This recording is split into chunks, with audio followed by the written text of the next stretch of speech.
જય રામ શ્રી રામ જય રામ જય જય રામ. હરિ ઓમ હે ભગવાન, હરિ ઓમ હરિ ઓમ હરિ ઓમ. હાલ આજનો હિસાબ તો યાદ કરી લઉં બધો, પછી કાગળમાં લખી નાખીશ.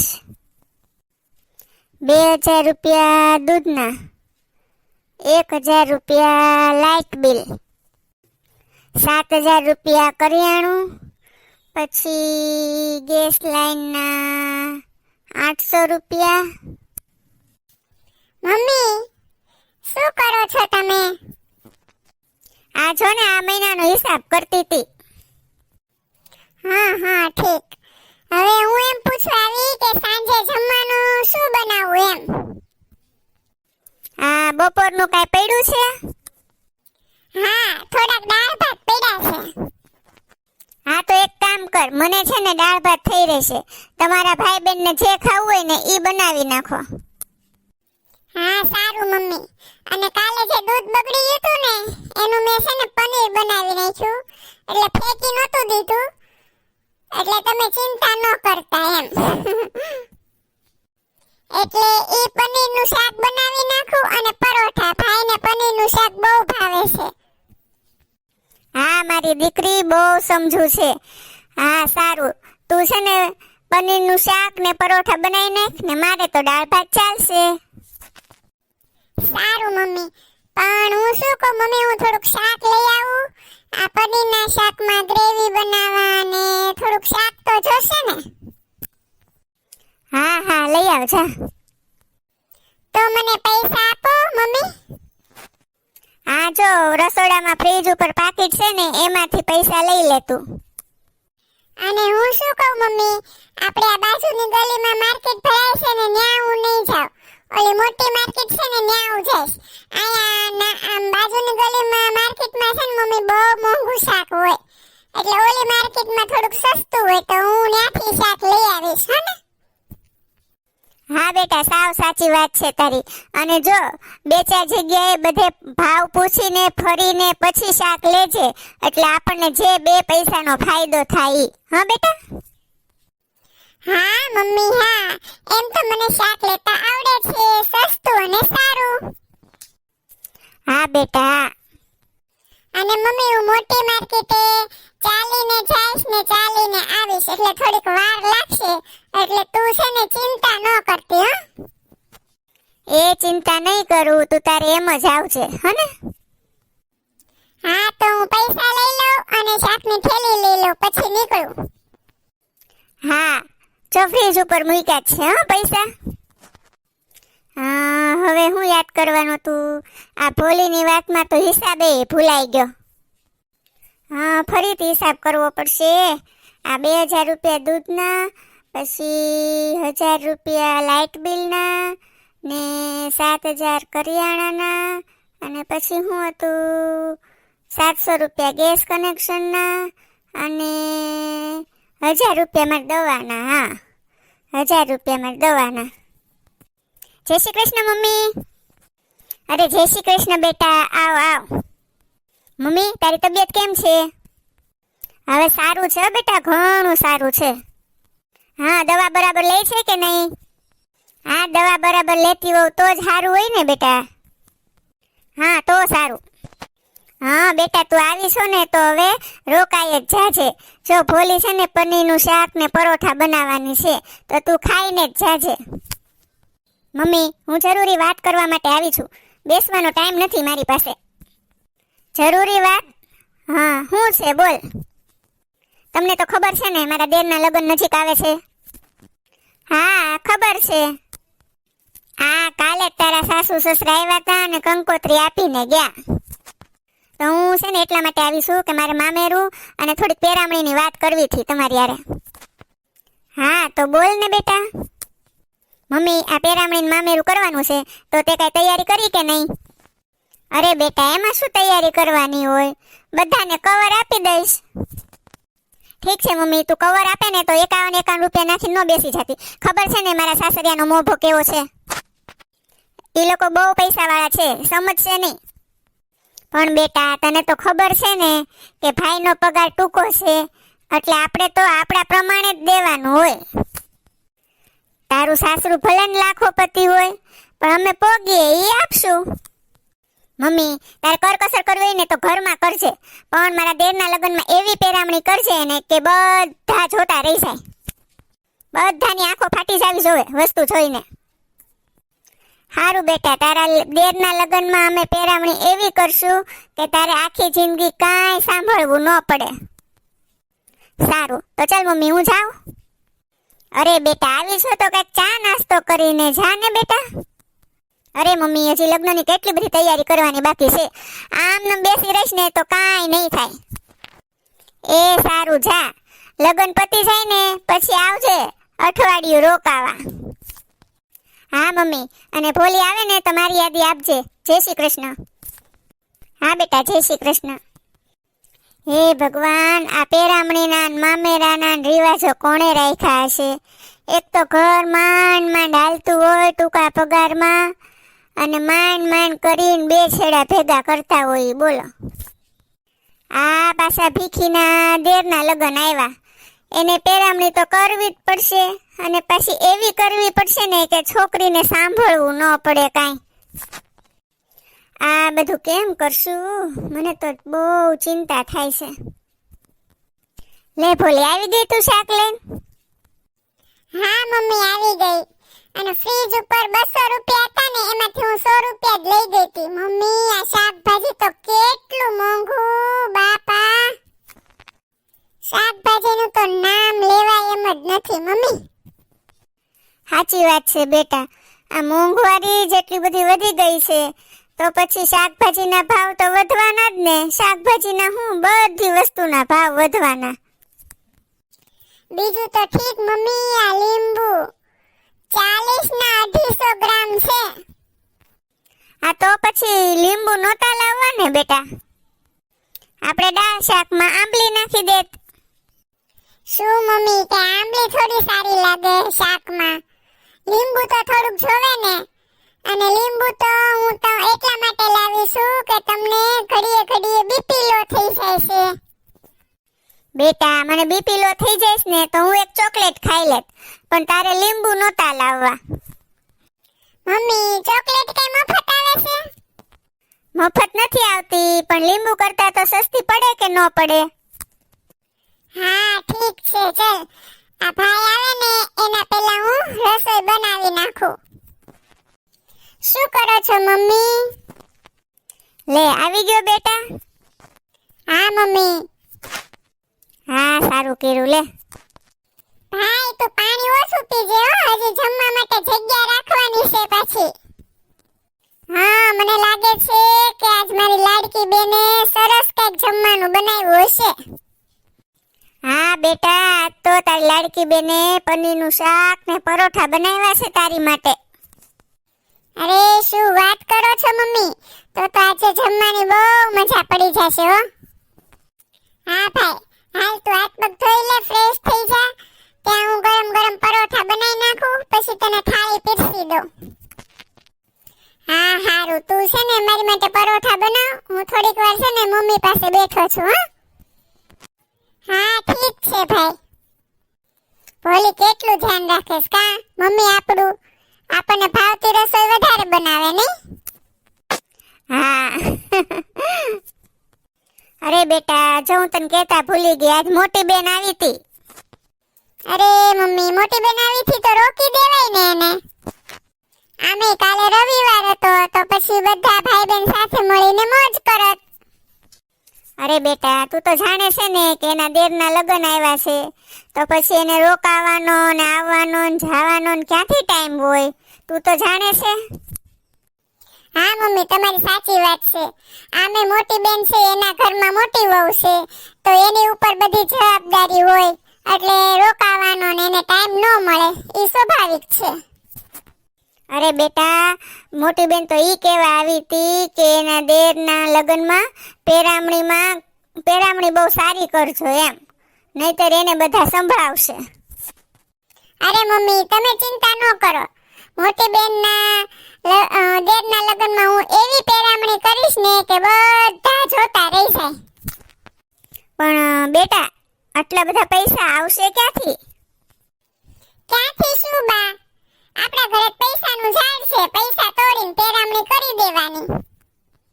અરે બેન, પૈસાનું ઝાડ ભલે ન વાવ્યું હોય પણ આ તારો ભાઈ છે ને ઈ પગ ભરશે હો, બધું કરી શકશે તું તારે. ભાઈ, તારા પગારમાંથી આ ઘર ખર્ચ, આ મકાનનું ભાડું, આ મમ્મીની દવા અને એમાં હવે પેરામણીના પૈસા આપણે ક્યાંથી કાઢશું? અરે બેન, તું ચિંતા ન કર, આ તારો ભાઈ છે ને ઈ ઓવર ટાઈમ કરશે તું તારો. ભાઈ, તું સમજતો કેમ નથી? આ પેરામણી મામેરા કરીને ખોટા દેખાડા કરવાની કાંઈ જરૂર નથી. બેટા ભોલી, તું હજી નાની છે, તને કાંઈ સમજ ન પડે. આ સમાજના રૂઢિચુસ્ત રિવાજો એવા છે ને કે આપણે જાત ઘસીને પણ પાળવા જ પડે અને એ નિયમો આપણે પૂરા કરવા જ પડે. મમ્મી, આ રૂઢિચુસ્ત રિવાજોના લીધે આપણું જે ઘરનું મકાન હતું એ તો વેચાઈ જ ગયું. હવે તો મને એમ લાગે છે કે ભાઈ પણ વેચાઈ જશે. બેટા ભોલી, આ તું શું બોલે છે? મમ્મી, હું કડવું બોલું છું પણ સાચું બોલું છું. આ મોટી બેનની સગાઈમાં દેખાડો કરવા માટે રૂપિયા વ્યાજથી લાવ્યા અને પછી લગ્ન કરવા માટે પણ વ્યાજેથી પૈસા લાવ્યા અને ઈ હજી ચૂકવાના નથી. ત્યાં હવે આ મામેરું ને પેરામણી કરવા માટે પણ વ્યાજેથી લાવવાના. બરાબર ને? અરે બેન, તું હું કેમ ચિંતા કરે છે? આ વખતે છે ને વ્યાજે પૈસા નહીં લેવા પડે. હું ઓફિસમાં ઓવરટાઈમ કરીશ ને એટલે પેરામણીના પૈસા નીકળી જશે.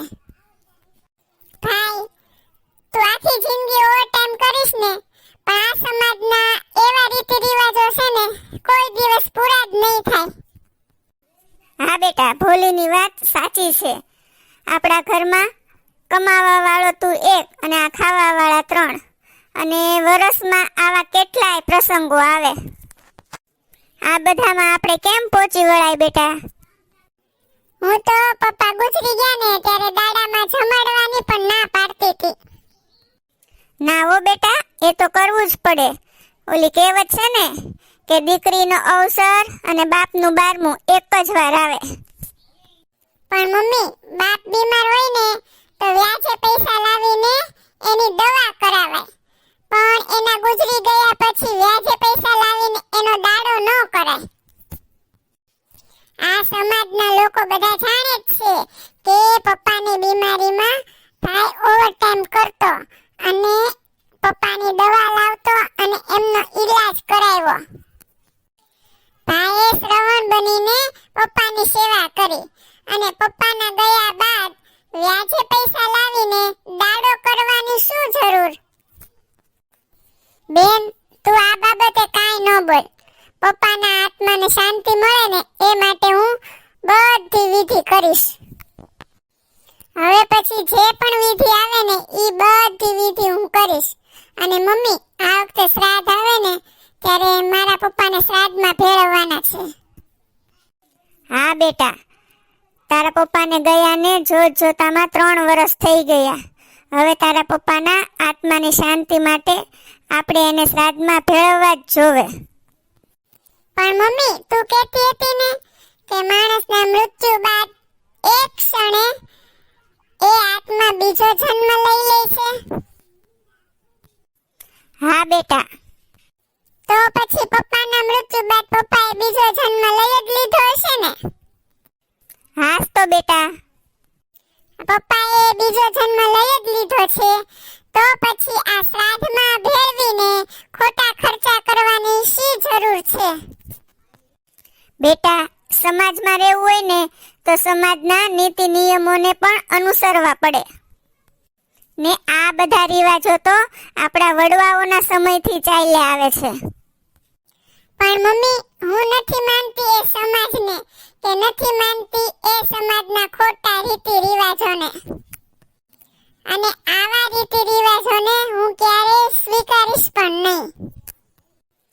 મમ્મી, બેન હજી નાદાન છે એને સમાજમાં કેવી રીતે રહેવું એની કાંઈ ગતાગમ નથી, એટલે ઈ આવું બધું બોલે છે. હા બેટા, કાંઈ સમજણ નથી એટલે જ બોલે ને, નહીંતર થોડી બોલે. બેટા, મારે તને એક જરૂરી વાત કહેવી છે. હા મમ્મી, બોલો ને. આ ભોલીના સાસુ સસરાનો ફોન હતો. એ લોકો કહેતા હતા કે લગ્નની તારીખ કાંઈ નક્કી કરી કે નહીં એમ.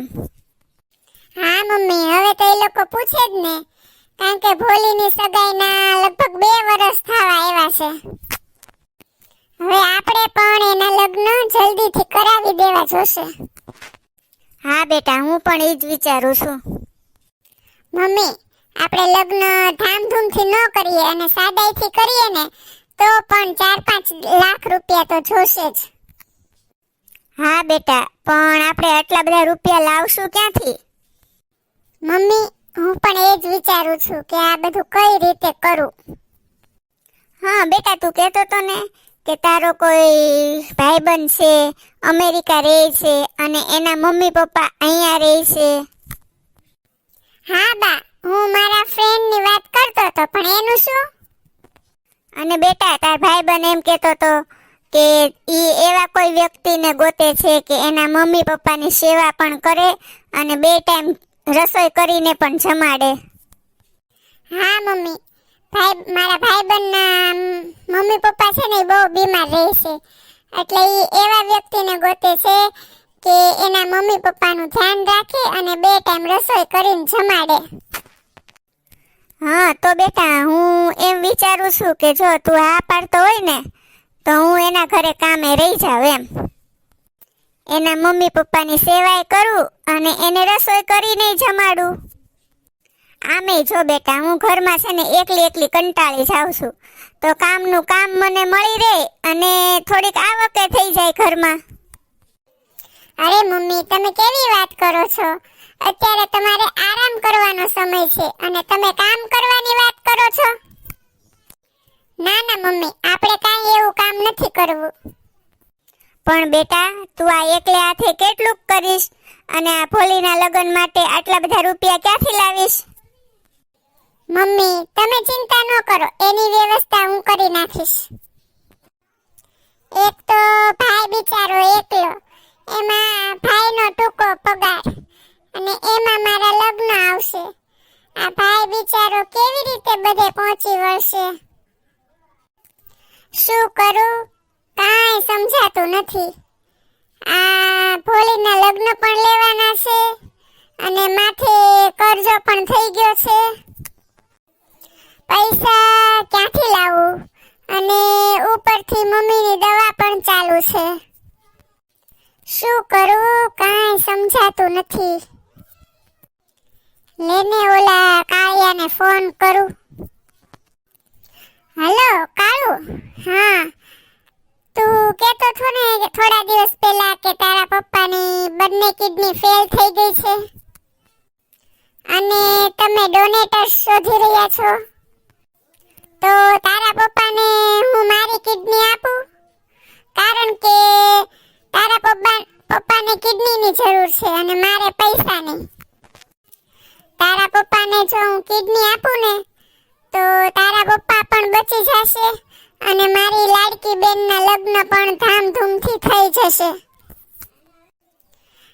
હા દોસ્ત, હા ઠીક છે, થેન્ક યુ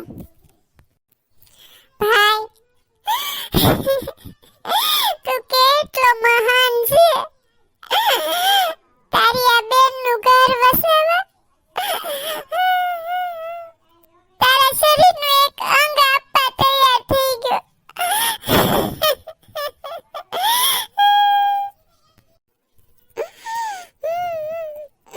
ના ભાઈ ના,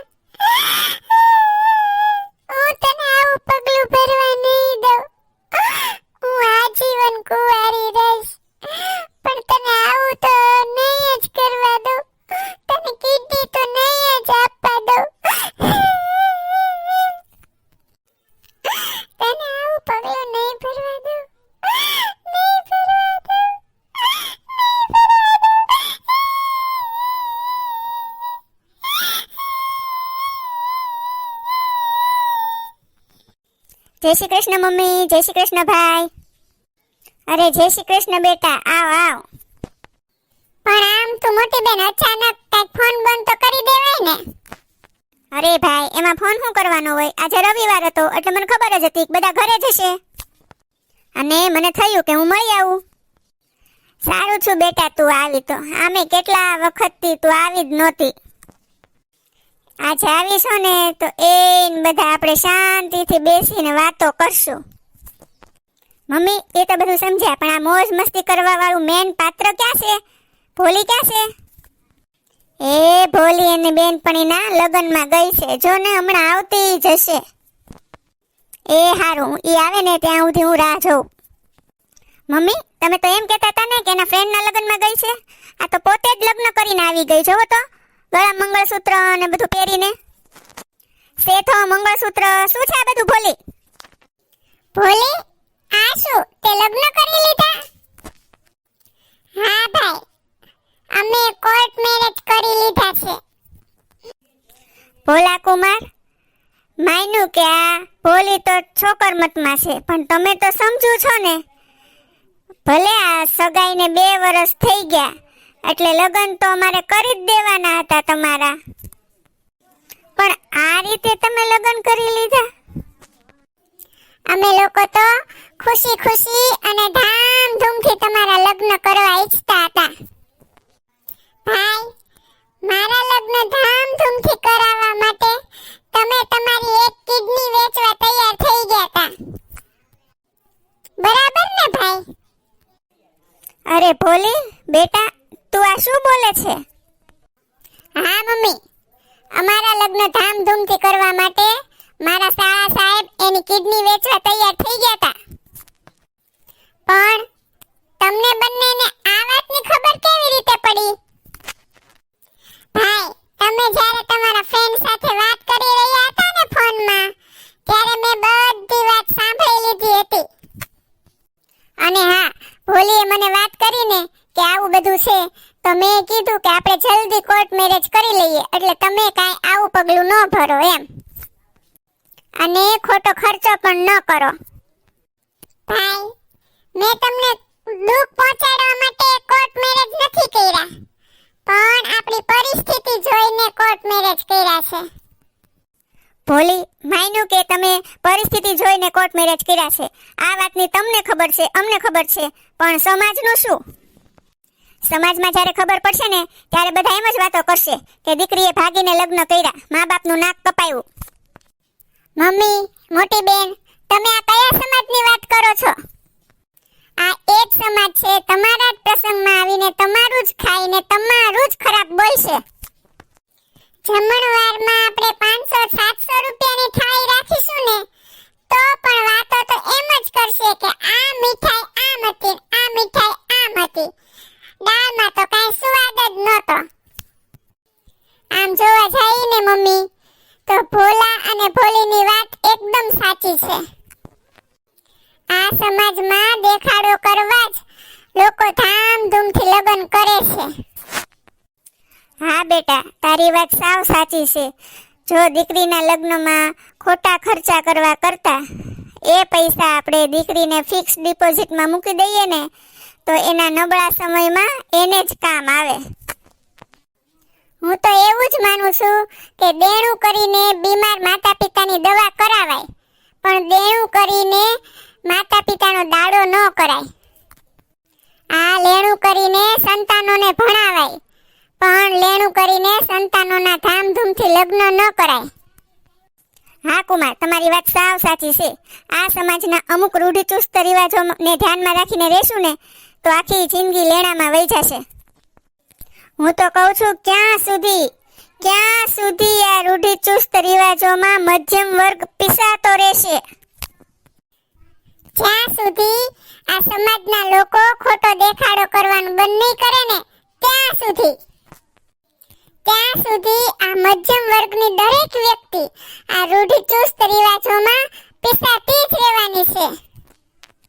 એકદમ સાચી વાત.